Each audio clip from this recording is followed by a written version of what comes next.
السلام علیکم مینوال امید لرم چې تاسو به ټول روغ جوړ به وئ عزتمنو د اوچا چې د الویشا 007 پلار دی هغه اخر خو خپل اصلي قاتلان ښکاره کړ چې چا پې عزتمنو حمله کړې وه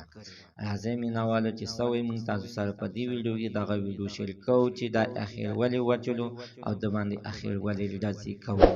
ټول معلومات زه تاسو سره په دې ویډیو کې شریک کوم موږ سره د ویډیو تر اخره پورې وګورئ چې تاسو ته پوره معلومات در ورسیږي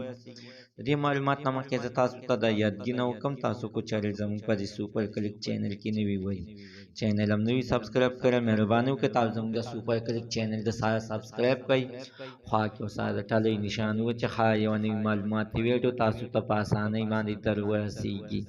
عزتمنو خبره ورته په ظلم زیاتی کېږي چې تېره ورځ څنګه د اوچا سره تېر شوی چې چا عزتمنو بې دردۍ سره وجلو خو الله تعالی ولا مرګ په قسمت کې نه و لیکلی الله تعالی ولا ژوندي کړو خو مینوالو د خپو نه پکې معذوره شولو ګوډ شولو خپه یې پکې لاړله چې د هغې نه بعد عزتمنو سننشاه په صدر اکبر خان او جان حبیب او په زیارت ګل باندې دعوه وکړله چې عزتمنو نن خو د اوچا ټول حقیقت ښکاره کړو او ویې ویله چې دغه زما اصلي قاتلان نه دي زما قاتلان چې دي نو دا به زه اخر مخې ته راولم چې دا زما اصلي قاتلان دي ځکه چې تر اوسه پورې مې نه راوستل چې ما یې زه وسپاره شي او هغې له وسپاره شي خو تر اوسه پورې لا نه دي لا راغلي خو مینوالو بل طرف ته سننشاه وایي چې زموږ اصلي قاتلان صدر اکبر خان جان حبیب او زیارت ګل دی چې عزتمنو په دغه شپه باندې جان حبیب هم خو پېښور ته راغلی چې دا پېښور ته راغلی دا په پېښور کې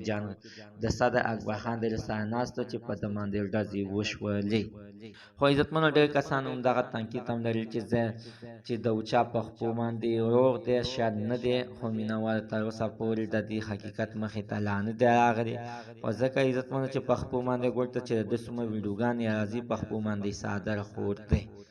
الله تعالی دې نو مسلمان د داسې حادثې نه وساتي زموږ د څه عزتمن ته نن ورځې معلومات د دې پورې د نوي معلومات دپاره د ساره زموږ د سوپر کلیک چینل د ساره سبسکرایب کا چې ښه یوه نوې معلوماتي ویډیو تاسو ته په اسانۍ باندې در ورسیږي